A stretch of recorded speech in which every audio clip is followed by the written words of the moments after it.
तुम्हारी जय तुम्हारी विश्वविद्यालय इलाहाबाद। जय जय तुम्हारी विश्वविद्यालय इलाहाबाद।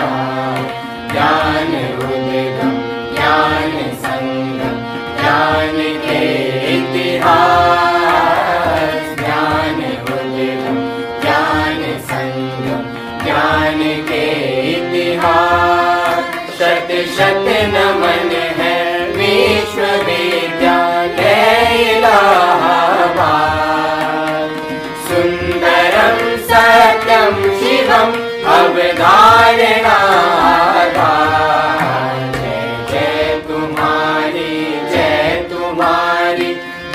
विश्वविद्यालय इलाहाबाद। जय तुम्हारी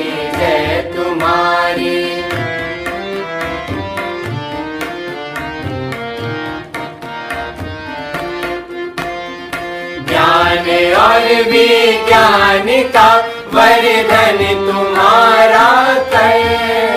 साहित्य और संगीत की सेवा तुम्हारा धर्म। सबके लिए सब दिन तुम्हारा खुला शिक्षा द्वार। कर दिया तुमने सभी को योग्यता अनुसार। जय जय तुम्हारी सच्चिदानंद रूपाय विश्वोत्पत्त्यादिहेतवे तापत्रय विनाशाय श्रीकृष्णाय वयं नुमः। जन्माद्यस्य यतोऽन्वयादितरतश्चार्थेष्वभिज्ञः स्वराट्। तेने ब्रह्महृदायादिकवये मुह्यन्ति यत्सूरयः।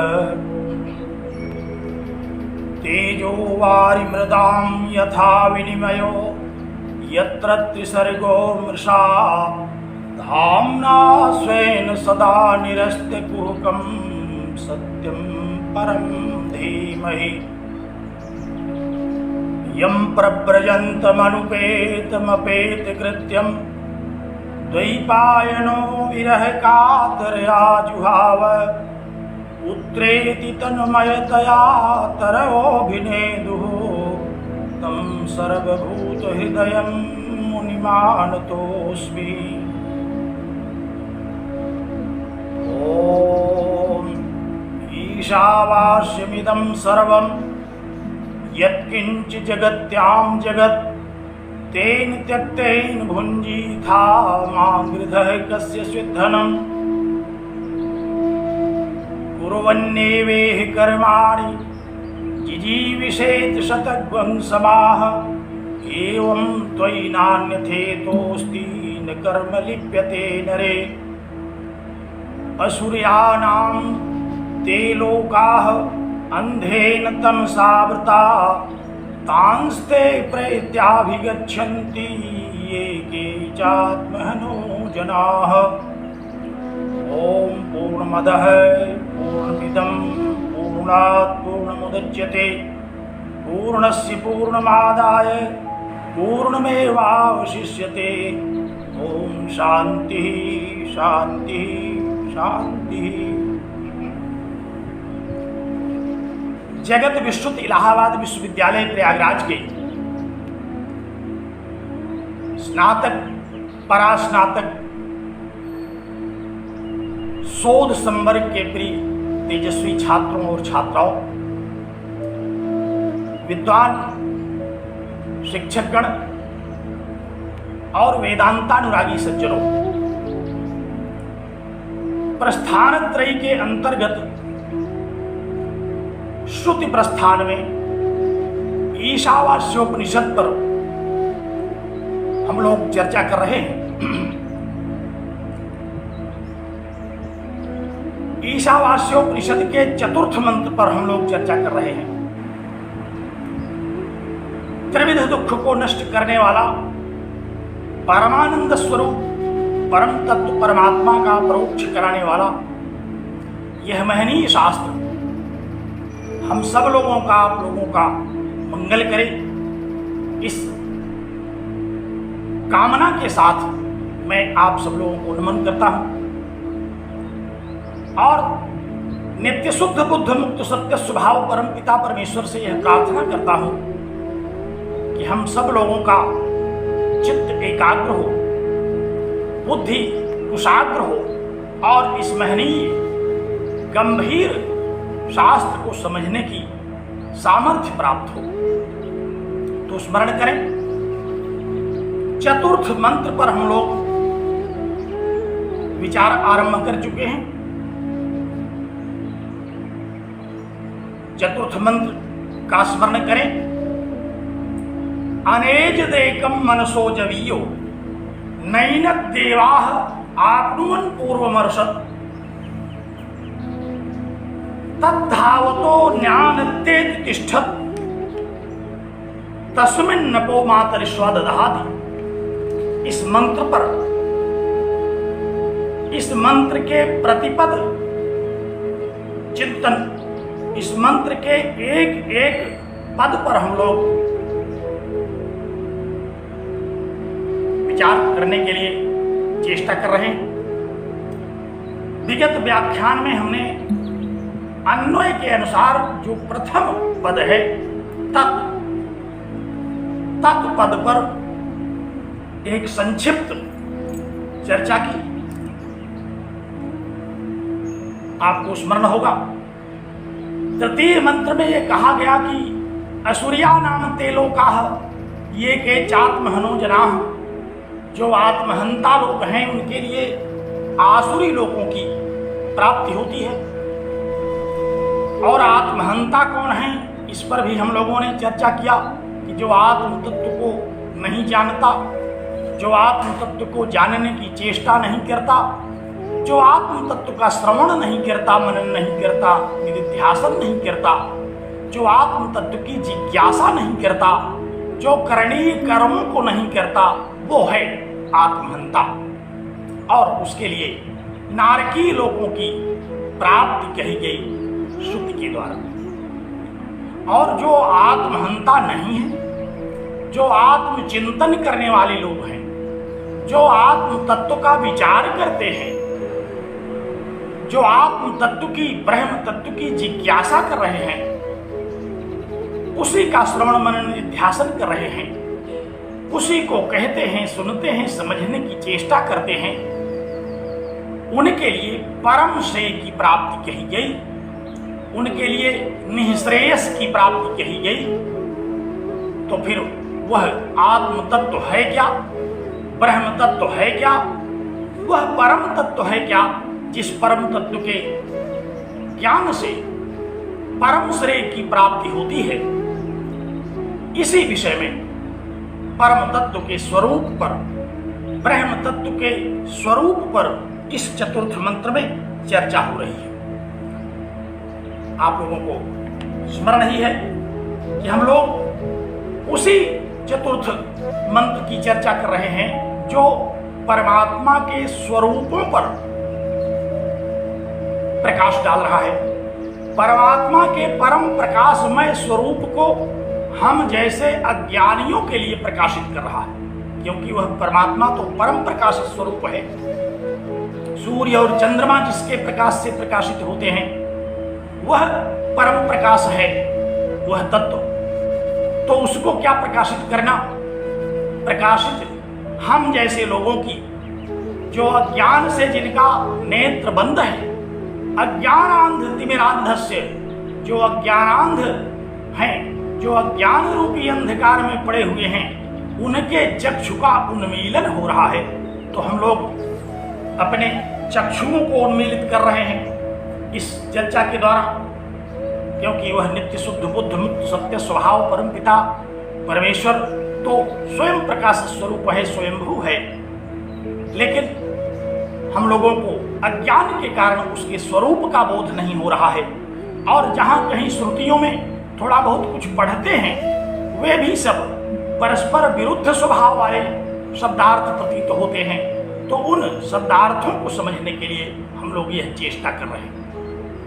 हमने संकेत किया था कि ये सारी श्रुतियां हम लोगों को ब्रह्म तत्व के स्वरूप को समझाने की चेष्टा कर रही है। चेष्टा ही तो कर सकती हैं। एक शिक्षक अपनी कक्षा में छात्रों को बताने की चेष्टा ही तो कर सकता है। चेष्टा सफल भी हो सकती है, असफल भी हो सकती है, आंशिक रूप से भी सफल हो सकती है। तो हम लोग यह चेष्टा कर रहे हैं क्योंकि ये विषय ऐसा महनीय है, इसको समझने की चेष्टा करना ही एक उपाय है। तो आइए मंत्र पर हम लोग अन्वय के अनुसार चर्चा करें। कल हमने तत्पद पर एक संक्षिप्त चर्चा की, आज उसके आगे चलते हैं। क्या है वह?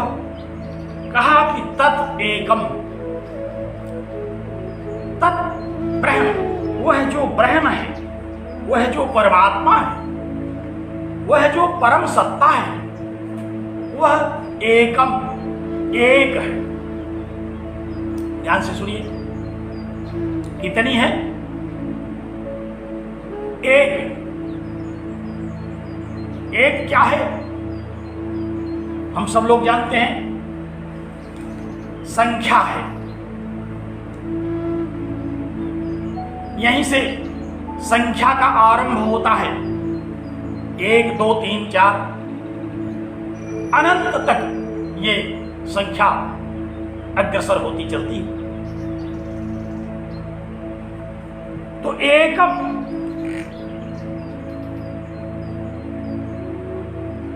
ध्यान देने की बात है कि ये जो एकम शब्द यहां आया, ये भी नपुंसकलिंग एक वचन में आया, क्योंकि ये तत्पद के साथ संगत हो रहा है। तत् एकम, तत् एकम ब्रह्म, ये तीनों पद नपुंसकलिंग में है।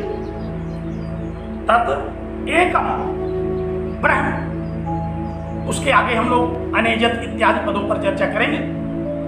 तो कहा कि तत्, वह जो परम पिता परमेश्वर है, वह जो सर्वेश्वर है, जिसको ईश शब्द के द्वारा प्रथम मंत्र में संकेत किया गया, जो इस जगत का अभिन्न निमित्तोपादान कारण है, जो अपरोक्ष होने के कारण तत्पद वाच्य है, वह एक है। और यह जो एक पद है, ये तीनों लिंगों में चलेगा। ये विशेषण है, ये संख्या होते हुए भी है क्या? विशेषण। एकम ब्रह्म, एका स्त्री, एक पुरुष, तीनों लिंगों में चले गए। एक, एका और एकम। तो ये भी संख्या होने के साथ साथ ये विशेषण भी है, क्योंकि केवल संख्या मात्र बताना भी उद्देश्य हो सकता है। जैसे हम लोग व्याकरण में देखते हैं, जहां वचन बताना होता है, प्रातिपदिकार्थ लिंग परिमाण वचन मात्रे प्रथमा, वहां वचन केवल संख्या मात्र का कथन किया गया। लेकिन वहां तो केवल संख्या कहनी थी, इसलिए संख्या कह दी गई। अन्यत्र संख्या के साथ संख्या का विशेष ही होगा। संख्यावान कौन है? संख्या किसके लिए कही जा रही है? किस वस्तु की संख्या निर्धारित की जा रही है? तो यहां किस वस्तु की संख्या निर्धारित की जा रही है?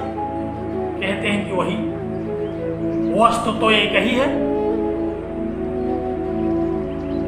ब्रह्मयो तावद नित्यम वस्तु, वेदांत सार में हम लोगों ने पढ़ा कि ब्रह्म ही है एक वस्तु, उसके अतिरिक्त तो कोई वस्तु ही नहीं है। ततो अन्यत अखिलम अवस्तु, उसके अतिरिक्त जो कुछ और भी हैं वे सब अवस्तु हैं, वे सब मिथ्या हैं, वे सब अनित्य हैं। लेकिन जो नित्य है, जो सत्य है, जो वस्तु है, वह तो तत्पदवाच्य वो परमात्मा है। तो तत् एकम कहा कि वह एक है।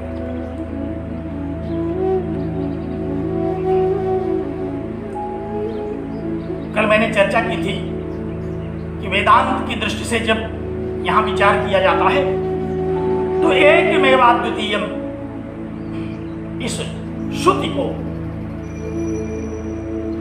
अवश्य सामने रख करके हम लोग चर्चा करते हैं। छांदोग्य की यह श्रुति है, सदैव सोम इदम अग्र आसीत एकमेवाद्वितीयम। कहा कि एकम एव अद्वितीयम सत, जो सत तत्व है, जो वस्तु तत्व है, जो तत्व है, वह एक है। और एक से बहुत सारी बात सुस्पष्ट नहीं होती, क्योंकि एक बड़ा प्रचलित शब्द है, सब लोग एक समझते हैं। कहीं किसी को ये न लगे कि अरे वही एक, उसको कौन नहीं जानता, एक को कौन नहीं जानता। बहुत सारे लोग तो ऐसे मिल जाएंगे, कहेंगे हम तो अनेक को जानते हैं। आप एक को बता रहे हैं कि तत् ब्रह्म एकम, वह ब्रह्म एक है।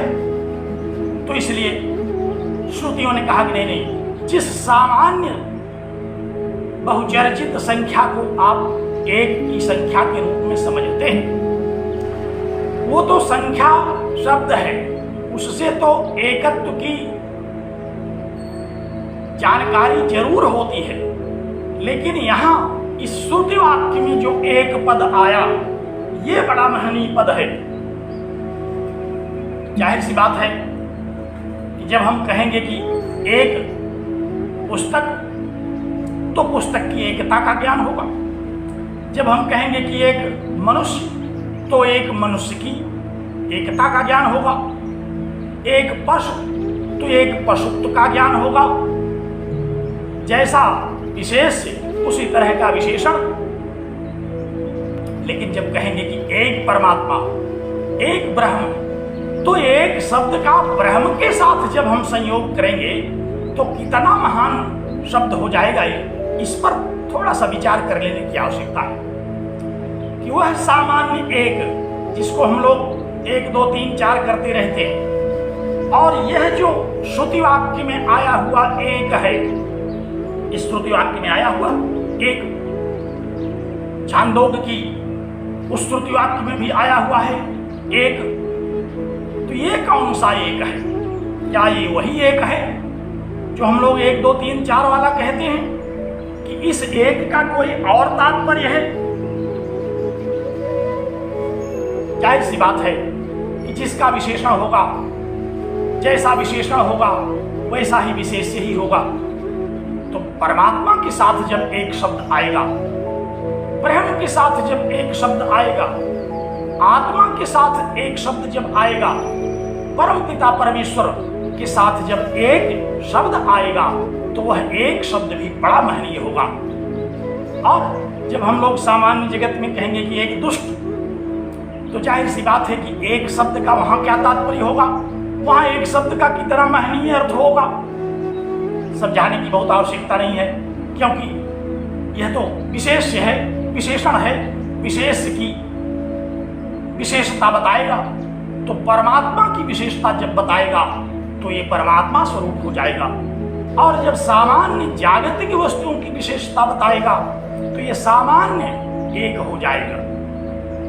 तो आज हम लोग जिस एक की चर्चा करने चल रहे हैं, वह एक सामान्यतः चर्चा में आने वाला एक नहीं है। और सामान्य चर्चा में भी एक बड़ा हल्का नहीं है। हम लोग कहते हैं एक से एक वीर आए, तो वहां एक से एक वीर का मतलब क्या? जो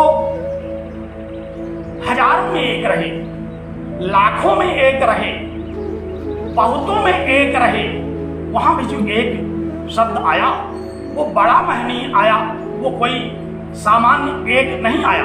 जब हम कहते हैं कि एक से एक वीर आए धनुष यज्ञ में, लेकिन धनुष टस से मस नहीं हुआ, तो एक से एक वीर तो आते गए, वो एक नहीं थे, लेकिन एक ऐसा वीर आया जो वस्तुतः परमात्मा था, जिसने उस धनुष को टस से मस नहीं बल्कि उसका सफाया ही कर दिया। तो एक से एक वीर और एक शब्द जो एकम यहाँ आया, वह जिसका विशेषण बनता है। उन दोनों के तात्पर्य में, उन दोनों के तात्पर्यार्थ में कितना अंतर है, ये थोड़ा सा ध्यान देने की बात है। जब एक कहते हैं परमात्मा के लिए, तो वह एक परमात्मा का वाचक है, और जब हम एक कहते हैं किसी सामान्य वस्तु के विषय में, तो वह एक बड़ी सामान्य सी बात होती है, तब वह एक बहुत सामान्य सा अर्थ देता है। तो इसलिए यहाँ जो एक शब्द आया, ये सामान्य अर्थ देने के लिए नहीं आया, ये बहुत ही महनीय अर्थ देने के लिए आया।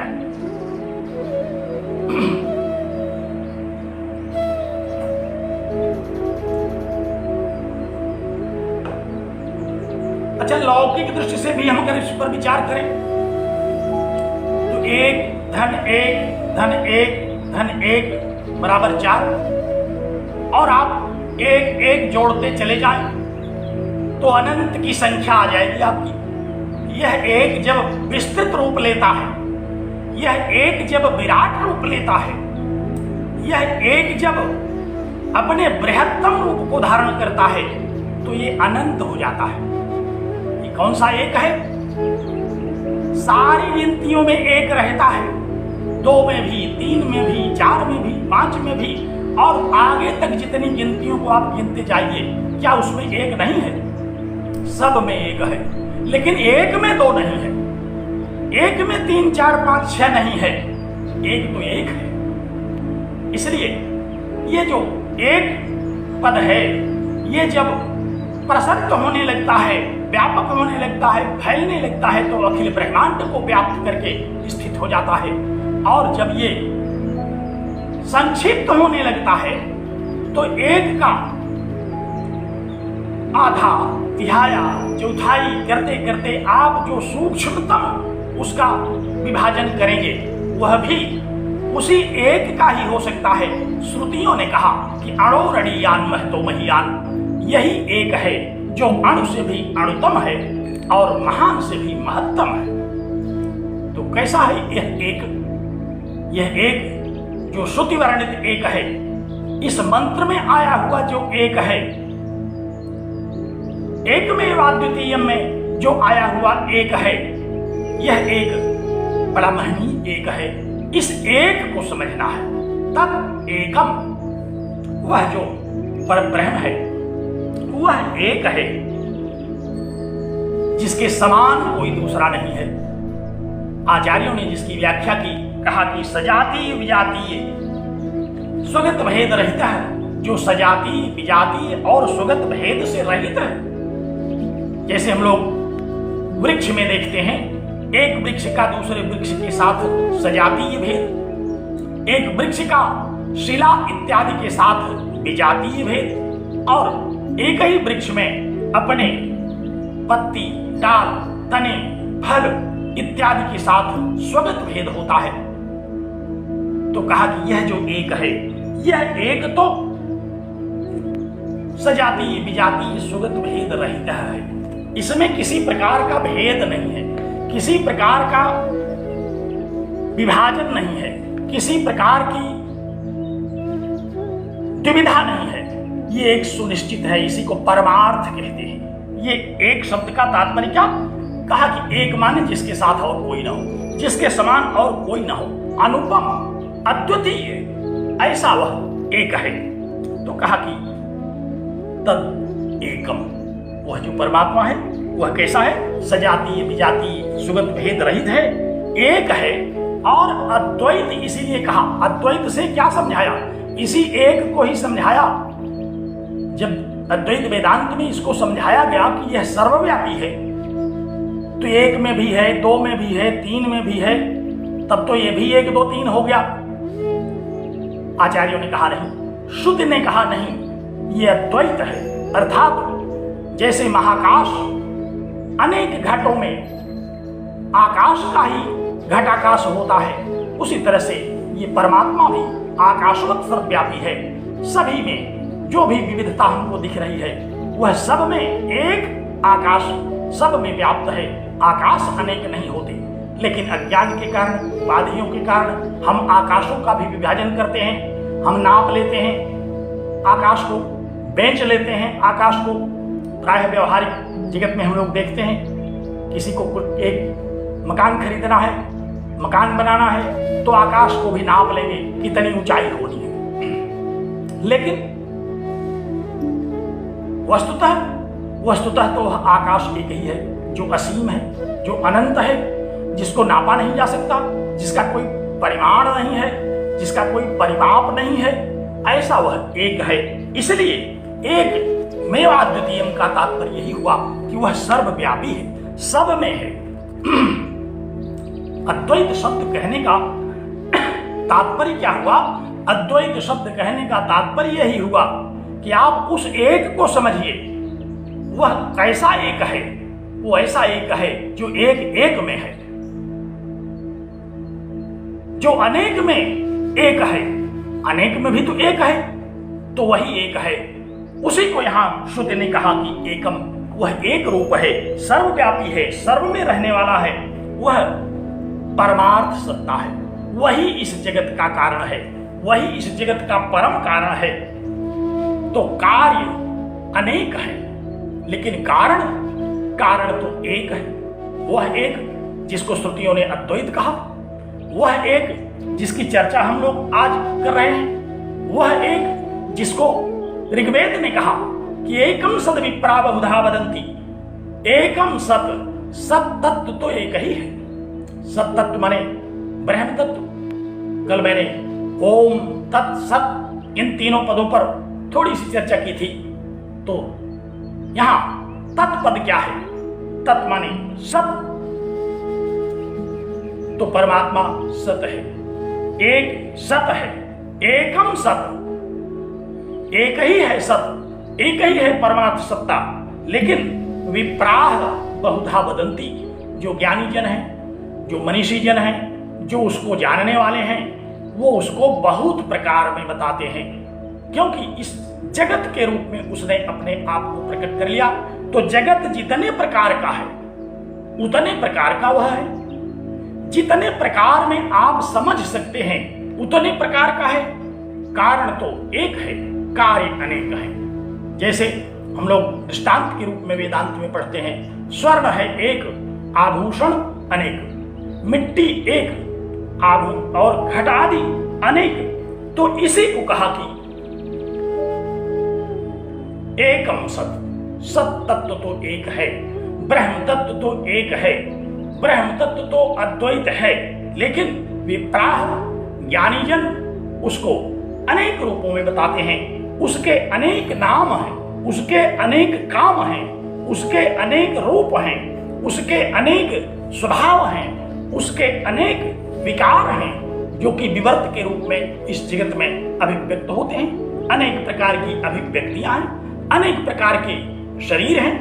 हम लोग देखते हैं शरीर ही तो वही है, शरीर अनेक है, शरीर ही वही है। चींटी से लेकर के हाथी तक के शरीरों में वह एक शरीरी है, शरीरों में शरीरी है। अविनाशी तद विद्धि सर्वमिदं ततम। कल भगवद गीता में हम लोगों ने चर्चा किया कि वही अविनाशी तत्व है, वही शरीरी है जो समस्त शरीरों में रहता है, वह एक है। उसी को विप्राह बहुधा वदंती, यानी जन अनेक रूपों में कहते हैं, अनेक नामों से कहते हैं, अनेक उसकी अभिव्यक्तियां होती हैं, अनेक स्वरूपों में अनुभूतियां होती हैं, अनेक रूपों में उसके स्वभाव का हम अनुमान लगाते हैं। तो वह एक जो अड़ोरड़ियान है, वह एक जिसको विद्वान लोग ज्ञानी जन अनेक रूपों में कहते हैं, उस एक की चर्चा इस श्रुति में आई। स्मरण होगा आपको वह श्रुति वाक्य जिसमें कहा कि तत्र को मोह को शोकः एकत्वम अनुपश्यतः उस एक को जानने वाले को भला मोह कहाँ, शोक कहाँ। तो एकत्वम अनुपस्थित है, अर्थात ब्रह्म को जानने वाले का, जो ब्रह्मज्ञ है, उसका मोह शोक इत्यादि से क्या संबंध है। उसका तो काम क्रोध लोभ मोह मद मत्सर इत्यादि नितांत निर्मल हो गया है उसके अंतःकरण से। जब तक अंतःकरण नितांत निर्मल नहीं होगा तब तक वह एक हमको अनेक रूपों में दिखाई पड़ेगा। वह एक इस संसार के 84 लाख योनियों के रूप में क्यों दिखाई पड़ता है तो वह एक, कहते हैं हाँ है तो एक, लेकिन हमारे अंतःकरण की विविधता है।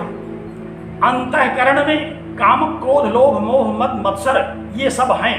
अंतःकरण के भेद से वह एक भेद युक्त दिखाई पड़ता है, उस एक में वैविध्य दिखाई पड़ता है, उस एक को अनेक रूपों में हम देखते हैं। वह उसका भेद नहीं है, वह तो अपने अंतःकरण का भेद है, अपने अज्ञान का भेद है, जिसके कारण वह एक अनेक रूपों में दिखाई पड़ता है। तो कहा कि एकम सत। श्रुति बल से आज मैं एक शब्द की चर्चा कर रहा हूं। भगवान भाष्यकार के अनुसार श्रुतियों के आधार पर, स्मृतियों के आधार पर एक शब्द का तात्पर्य क्या है, इस श्रुति में जो एक शब्द आया उसका क्या तात्पर्य है, क्यों उसको एक कहा गया। वह एक कोई सामान्य एक नहीं है, वह एक कोई साधारण एक नहीं है, बल्कि वह एक सर्वव्यापी है, अनंत है, सर्वेश्वर का वह स्वरूप है। तो कहा कि एकम सद्विप्रा बहुधा वदन्ति, है तो एक ही, वह सत्तत्व, वह ब्रह्म तत्व, वह परम तत्व है तो एकमेवा द्वितीयम, है तो वह एक ही, लेकिन बहुधा वदन्ति, बहुत रूपों में कहा जाता है, बहुत रूपों में उसकी चर्चा की जाती है, अनेक रूपों में उस पर विचार किए जाते हैं। जिसको जैसा प्रतीत हुआ, जाकी रही भावना जैसी, जिस भावना से उसने देखा उसी भावना के रूप में वह एक दिखाई पड़ने लगता है। तो वह ऐसा एक है। एको देवः सर्वभूतेषु गूढ़ः, कहता है श्वेताश्वर उपनिषद कह रहा है कि एको देवः सर्वभूतेषु गूढ़ः, एक ही है वह देव। वह देव, वह परम प्रकाश स्वरूप परमात्मा है तो एक, लेकिन सर्वभूतेषु गूढ़ः, सारे भूतों में, सारे प्राणियों में, सारे महाभूतों में वही गूढ़ है, वही छिपा हुआ है, वही अदृश्य है, वही अद्भुत रूप से है। हम अपने अज्ञान के कारण उसको नहीं देख पा रहे हैं। वह तो परम प्रकाश स्वरूप है, लेकिन जैसे परम प्रकाश स्वरूप सूर्य को बादल ढक लेता है, हम लोग कहते हैं कि बादल ने ढक लिया, जबकि वो बादल हमारे नेत्र को ढकता है, सूर्य को क्या ढकेगा, लेकिन हमको लगता है कि बादल ने सूर्य को ढक लिया। उसी तरह से ये हमारा अज्ञान ये परमात्मा के ज्ञान नहीं होने देता, ये उसको ढक लेता है। तो एको देवः सर्वभूतेषु गूढ़ः, श्वेताश्वर में कहा गया, तैत्रीय उपनिषद में भी इसी को कहा गया, एको देवः बहुधा सन्निविष्टः, एक ही देव है, वह एक ही परम तत्व है, एकमेवा द्वितीयम सत्, एकमेवा द्वितीयम ब्रह्म, तदेव सर्वत्र सन्निविष्टः, वही सर्वत्र सन्निविष्ट है, बहुधा सन्निविष्ट, अनेक रूप में वही विचार का विषय बनता है। तो सत्य तो एक है, जैसे हम लोग देखते हैं कि रज्जु तो एक है, रज्जु में कई बार हम लोगों को सर्प का भ्रम हो जाता है, कई बार हम लोगों को फूलमाला का भ्रम हो जाता है, कई बार हम लोगों को भूछिद्र दरार इत्यादि का भ्रम हो जाता है। तो है तो एक ही रज्जु, लेकिन हमको जिसका भ्रम होगा, जैसे जब हमको यह भ्रम होगा कि ये सर्प है, तो उसमें सर्प का जहर नहीं होगा, सर्प का विष उसमें नहीं होगा, क्योंकि वो है तो वस्तुतः रज्जु। ये तो हमारा ज्ञान है जिसने उसमें सर्प पैदा कर दी। जब फूलमाला की तरह वह हमको प्रतीत होगी तो भी उसमें सुगंध नहीं होगी, क्योंकि सुगंध तो पुष्पों का गुण है, रस्सी में कहां से सुगंध। तो भ्रम के कारण हमको वह फूलमाला के रूप में दिखाई पड़ी, और रखी हुई रस्सी जब हमको पृथ्वी में दरार की तरह दिखती है, भूछिद्र की तरह दिखती है, तो भी वहां कोई दरार नहीं होती, उस भूछिद्र में कोई आकाश नहीं होता, बल्कि वो रस्सी ही होती है। उस रस्सी को ही हम भूछिद्र के रूप में, दरार के रूप में देखते हैं, तो एक ही रज्जु जैसे अनेक रूपों में दिखती है, एक ही स्वर्ण जैसे अनेक आभूषणों के रूप में दिखता है। वो क्या है? वो विवर्त है। उसी तरह से जब परमात्मा ने यह संकल्प किया, ईक्षण किया कि एको हम बहुश्याम, तो वह इस जगत के रूप में प्रकट हो गया है। तो वह एक, लेकिन अनादिकाल से हम जैसे अज्ञानियों को वह अनेक रूपों में दिख रहा है। तो ऐसा है वह एक। सत्यस्तु एक एव, सत्य तो एक ही है, लेकिन हमको प्रतीति हो रही है अनेक रूपों में। तो कहा कि तत् एकम, वह एक है, वह ब्रह्म एक है। और एक चीज ये भी जान लीजिए कि ये केवल वेदांतों की बात नहीं है। आप काव्य ग्रंथों में देखिए, काव्य ग्रंथों में भी एक ही अनेक रूपों में प्रतीत होता है। एको रस है करुण एवं निमित्त भेदात, एक ही रस है जो कि निमित्त के भेद से अनेक रूपों में प्रतीत होता है। अंभो यथा ही आवर्त बुद बुद तरंग मयान विकारान, कहा कि जल ही, सागर ही आवर्त बुद बुद तरंग आदि के रूप में दिखाई पड़ता है। तो ये सामान्य जगत में भी हमको एक वस्तु अनेक रूपों में दिखाई पड़ती है। जैसे सागर का जल आवर्त बुद बुद तरंग के रूप में, जैसे एक ही रस अनेक रसों में अनुभूत होता है।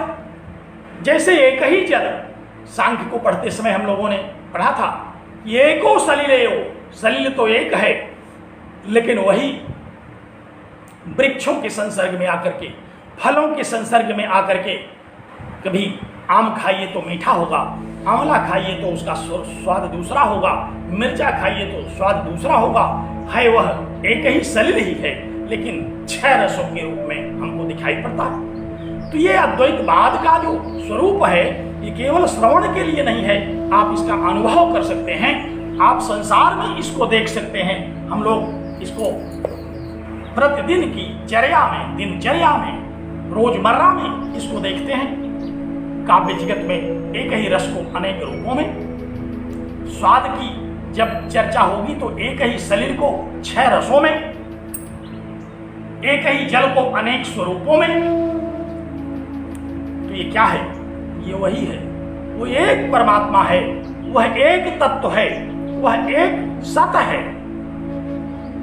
लेकिन इस जगत में हमें अनेक रूपों में दिखाई पड़ता है। तो ऐसा वह एक तत्व है, एक ही मनुष्य है। लौकिक रूप से उसमें अनेक संबंधों की स्थितियां आती हैं। एक ही व्यक्ति है, संबंधों की दृष्टि से वह किसी का भाई, किसी का बंधु, किसी का पिता, किसी का पुत्र, किसी का पौत्र है, तो वह अकेला। लेकिन अनेक प्रकार की उपाधियों से उसमें बहुत सारे वैविध्य देखने को मिलते हैं, अनुभूत होते हैं सबको। जब संबंधी कोई बुलाता है जिस संबंध से, उसको यही लगता है कि मैं वही हूँ। जब कोई भाई अपने भाई को बुलाता है भैया कहने से, उसको जो अनुभूति होती है, जब कोई भांजा उसको मामा कहता है तो उसको दूसरी अनुभूति होती है। शब्द वही हैं, अनुभूतियां अलग अलग हैं, संबंध अलग अलग हैं, मनुष्य वही है। तो एक मेवाद्वितीय, वह एक तत्व है, वह एक सत है, वह एक ब्रह्म है, वह एक परमात्मा है। वही अनेक रूपों में दिखाई पड़ता है। और एक महनीय आचार्य ने तो एक शब्द का अर्थ ही बड़ा महनीय बता दिया। उन्होंने कहा कि एक माने सगुण ईश्वर, एक माने भगवान वासुदेव, एक माने भगवान श्री राम। एकाक्षरी कोश में हम लोग पढ़ते हैं अकार वासुदेव स्यात्।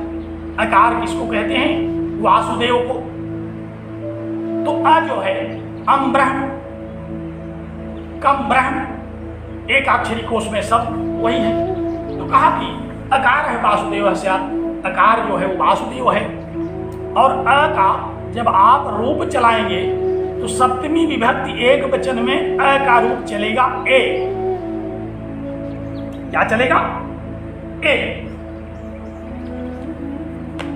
अ का सप्तमी विभक्ति में क्या रूप चलेगा? ए अकारांत जो अजंत शब्द हैं, सप्तमी में हम लोग क्या पढ़ते हैं? ए ही उसका आता है बाल के। तो अ का जब सप्तमी एक वचन में रूप चलाएंगे तो बन जाएगा ए। अर्थात ईश्वर में, सगुण ईश्वर में जो शक्ति है, जो परमानंद है, वह जिससे मिलती है वो है वह परमात्मा। कहा कि एकम, अर्थात ए माने परमात्मने, ए माने वासुदेवे, श्री रामे, सुखम आनंदम यस्मात् तद एकम, जिसके कारण, जिस परम तत्व के कारण वासुदेव में, भगवान श्री राम में वह ऐश्वर्य की शक्ति हम देखने को पाते हैं। उस ऐश्वर्य शक्ति को दुनिया देखती है, वह है परमात्मा। तो एक माने सगुण ईश्वर। ये आचार्यों के विद्वत्ता का वैचित्र्य है। एक माने कृष्ण, एक माने श्री राम, एक माने परमात्म तत्व। एको देव सर्वभूतेषु गूढ़ः, वही है एक। तो इस प्रकार एक शब्द की श्रुतियों में जिस प्रकार से चर्चा आई, बड़ी महंगी चर्चा आई, उस एक की चर्चा यहाँ की गई। वही एक है ये कोई दूसरा एक नहीं है। इस एक को आप ये मत समझिए कि यह कोई सामान्य एक है, बल्कि यह बहुत महनीय एक है। भगवद गीता में भी इस एक शब्द की बड़ी व्यापक चर्चा हुई। भगवद गीता में भी बहुत व्यापक चर्चा हुई। आप 18वें अध्याय के 20वें श्लोक को देखेंगे। सर्वभूतेषु येन एकम भावमप्यमीक्षते अविभक्तम विभक्तेषु तज्ज्ञानम विद्धि सात्विकम। कहा कि तज्ज्ञानम विद्धि, उसी को ज्ञान समझो, वही परम तत्व है। सर्वभूतेषु, जो समस्त प्राणियों में एकम, एक है। समस्त प्राणियों में जो वह एक व्याप्त है, वही है वह परमात्मा। समस्त प्राणियों में जो चैतन्य स्वरूप व्याप्त है। अविभक्तम विभक्तेषु, विभक्तेषु सर्वभूतेषु, विभक्त रूप में दिखाई पड़ने वाले सारे प्राणी, विभक्त रूप में दिखाई पड़ने वाला सारा संसार, विभक्त रूप में दिखाई पड़ने वाली सारी वस्तुएं, उसमें अविभक्त रूप से जो परम तत्व रहता है, तज्ज्ञानम विद्धि, उसी को ज्ञान समझो। वही ज्ञान स्वरूप है, वही सात्विक ज्ञान है, वही परमात्मा तत्व का स्वरूप है। और जो नहीं जानते उसको पृथक्त्वेन ज्ञानम नाना भाव पृथक विधान, जिन्होंने देख लिया कि ये पृथक पृथक है, अनेक रूपों वाला यह जगत है, उन्होंने उस परमात्मा के पृथक पृथक रूपों को देखा। ये ज्ञान सात्विक ज्ञान नहीं कहा जाता। सात्विक ज्ञान तो वह है जो कि एक को देखता है, एक तत्व को देखता है, अद्वैत तत्व को देखता है। लेकिन जो पृथक पृथक जानता है वो राजस ज्ञान है। तो राजस ज्ञान, तामस ज्ञान, सात्विक ज्ञान, ये समस्त ज्ञानों की चर्चा भगवान श्री कृष्ण ने बड़े विस्तार से भगवद गीता में बताई। लेकिन वहां भी एक शब्द का जो तात्पर्य है वो यही परमात्मा का ही है। कितना विस्तार किया जाए, एक शब्द बड़ा महनीय है। भगवद गीता के अनुसार एक श्लोक का मैं और संदर्भ दूंगा जहां एक शब्द बड़ा महत्वपूर्ण आया है। आखिरी श्लोक भगवद गीता का अंतिम श्लोक 18वें अध्याय का 66वां श्लोक। इसके बाद भगवद गीता की विशेषता, भगवद गीता को पढ़ने के पात्र कौन है, यह वर्णित है। लेकिन यह जो 66वां श्लोक है, जहां भगवान श्री कृष्ण ने कहा कि सर्वधर्मान परित्यज्य माम एकम शरणम ब्रज, मुझ एक की शरण में जाओ, एक की शरण में जाओ।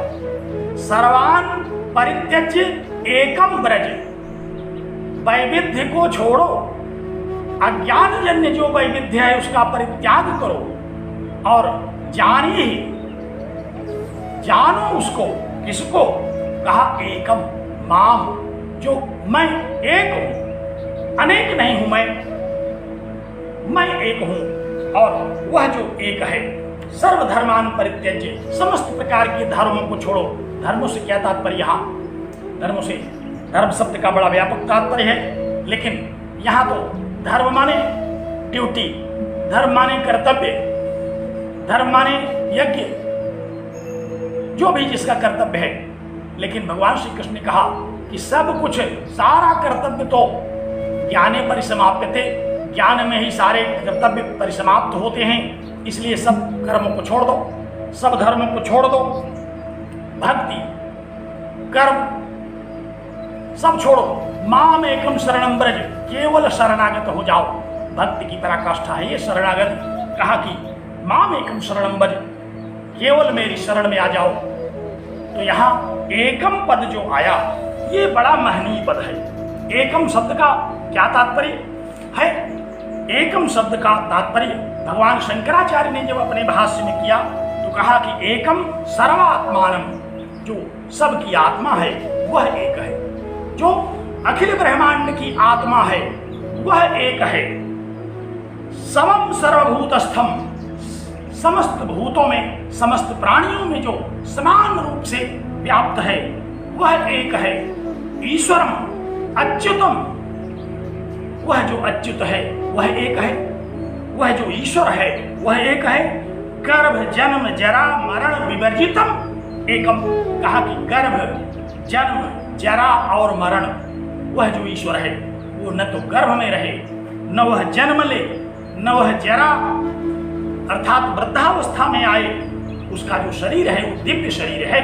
तो कहा कि गर्भ जन्म जरा मरण विवर्जितम अहम एव इति एकम, जो गर्भ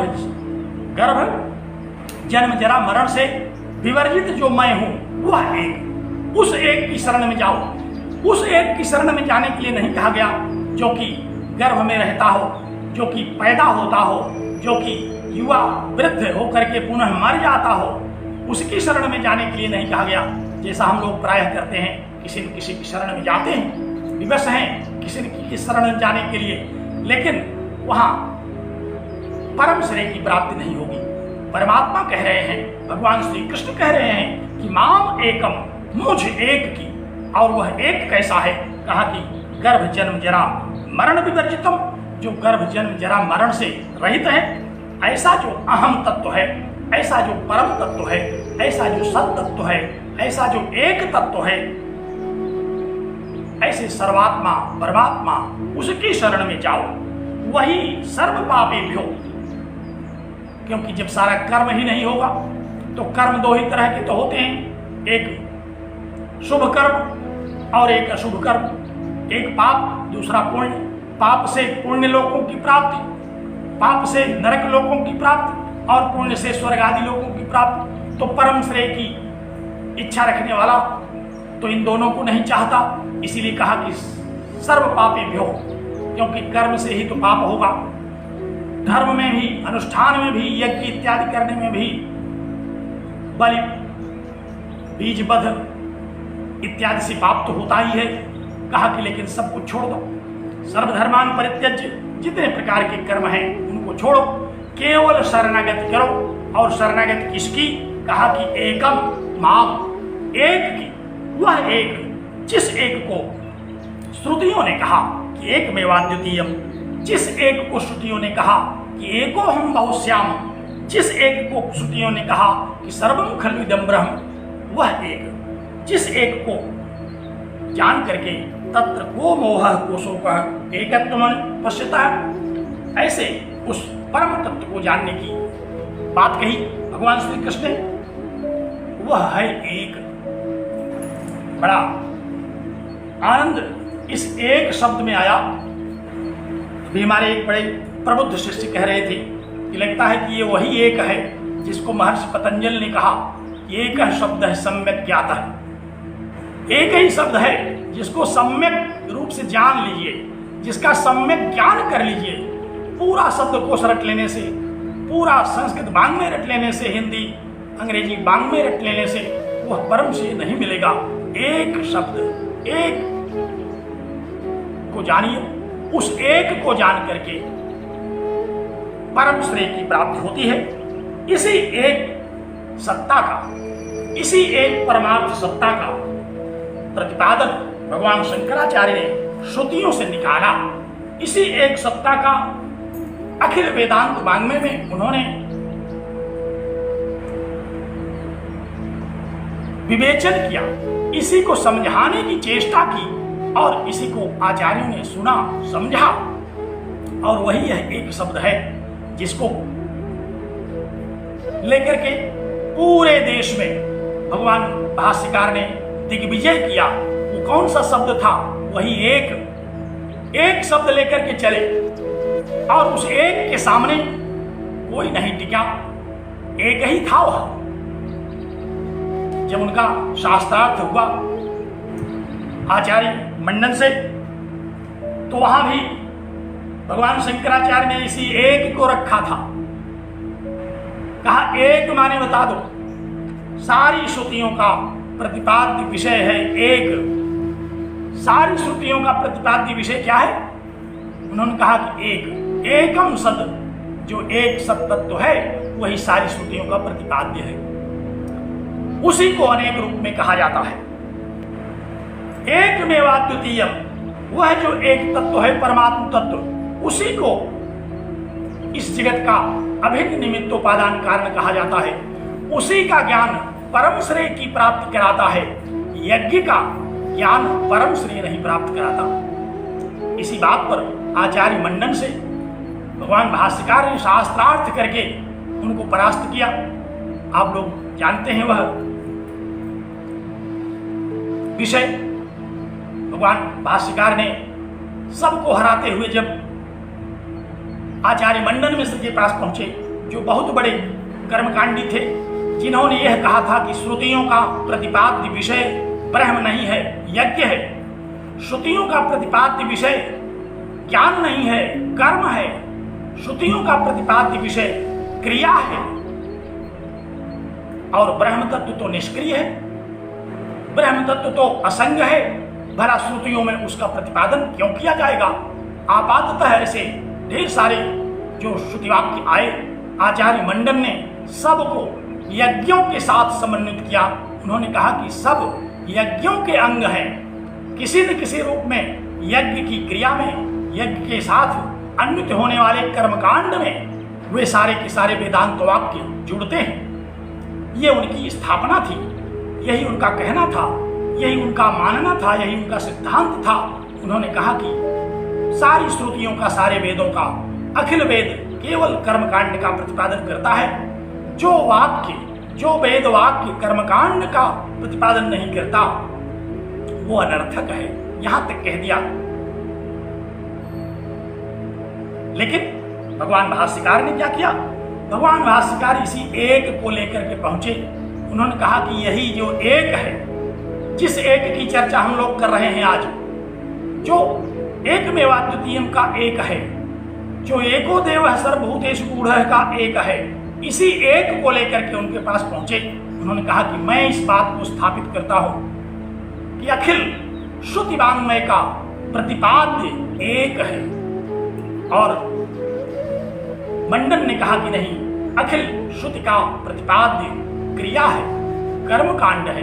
क्योंकि जिस एक की चर्चा आप कर रहे हैं वह शक्ति रहित है, उसमें शक्ति नहीं है।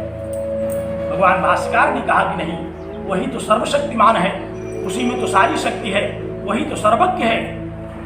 और एक स्थापित किया जब, वहां कहा कि अगर मैं यह तय कर दूं कि समग्र श्रुतियों का प्रतिपाद्य एक है, अद्वैत है, तो आप सन्यासी हो जाइए।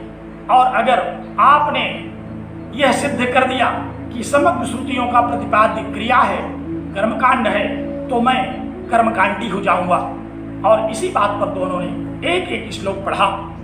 वहां भी एक शब्द आया, मैं आपको वह श्लोक सुनाता हूं जो कि शंकर दिग्विजय में आया हुआ है। भगवान शंकर ने अपनी प्रतिज्ञा की, जिसको उन्होंने सिद्ध कर दिया, जिसको असिद्ध करने में आचार्य मंडन मिश्र असफल रहे। क्या था वह? कहा कि ब्रह्मैक्यम परमार्थ सच्चिदमलम विश्व प्रपंचात्मना सुक्ति रूप परात्मनेयो बहिरा ज्ञानावृतम भासते तज्ज्ञानान् निखिल प्रपंच निलयात्। ध्यान दीजिए, आत्म व्यवस्था परम निर्वाणम जनिमुक्तम अभ्युपगतम मानम श्रुतेर्मस्तकम। मानव श्रुतेर्मस्तकम कहा, श्रुति का जो मस्तक है, उपनिषदों को श्रुतियों का मस्तक कहा जाता है। कहा कि श्रुतियों का, वेदों का जो मस्तक है वो प्रमाण है किसमें? कहा कि ब्रह्मैक्यम परमार्थ सच्चिदमलम। कहा कि ब्रह्म तत्व जो है वह सच्चिदानंद स्वरूप है, वह एक है। ब्रह्मैक्यम, ब्रह्म एक है, अद्वैत है। श्रुतियों ने इसी को एकमेवाद्वितीयम के रूप में कहा और इसी बात की प्रतिज्ञा की। अंत में इसी बात पर आचार्य मंडन मिश्र परास्त हो गए। उन्होंने संन्यास ले लिया। कथा बड़ी लंबी है, प्रकरण से भटकना ठीक नहीं है। तो कहा कि वह कौन सा तत्व था जिसको आचार्य भगवान शंकर ने मंडन मिश्र के सामने रखा? कहा कि ब्रह्म ऐक्यम, ब्रह्म एक है। वह एक जो श्रुतियों का एकमेवाद्वितीयम है, जो श्रुतियों का एको देव सर्वभूतेषु गूढ़ः है, ऐसा वह एक है। वही तत्व है जिसको कि इस मंत्र में कहा गया एकम। तो तत् एकम ब्रह्म, कहा कि वह एक है, वही ब्रह्म है जिसके ज्ञान से परम श्रेय की प्राप्ति होगी। वही आत्मवेत्ता है, जो इसको नहीं जानता वही आत्महंता है, वही नारकीय लोकों की प्राप्ति करता है। और जो इस सत्तत्व को जानता है, जो इस तत्शब्द को जानता है, जो इस एक शब्द को जानता है, जो इस पर विचार करता है, जो इसका अप्रोक्ष कर लेता है, उसको परम श्रेय की प्राप्ति होती है। तो हम लोग उस परमात्मा की चर्चा यहां करेंगे, उस परम तत्व के स्वरूप का निरूपण करेंगे जो कि विविध रूपों में आया, जिसको कि हम लोग अब आगे बढ़ते हैं। कहा कि तत् एकम, वह जो एक है परमात्मा, वो कैसा है? अब उसके विविध स्वरूपों का हम लोग विचार करते हैं। कहा कि अनेजत, वह अनेजत है। अब ये अनेजत क्या है? इस अनेजत को थोड़ा ठीक से समझ लेना चाहिए। बड़ा महनी पद है ये, हम लोग इस पर कल चर्चा करेंगे। पूरी चर्चा अब आज समय नहीं रह गया है, इसलिए अब आज हम लोग इसी एकम पर ही रुकते हैं। तो आइए मंगलाचरण करें। ओम पूर्णमदः पूर्णमिदं पूर्णात् पूर्णमुदच्यते पूर्णस्य पूर्णमादाय पूर्णमेवावशिष्यते। ओम शांति शांति शांति।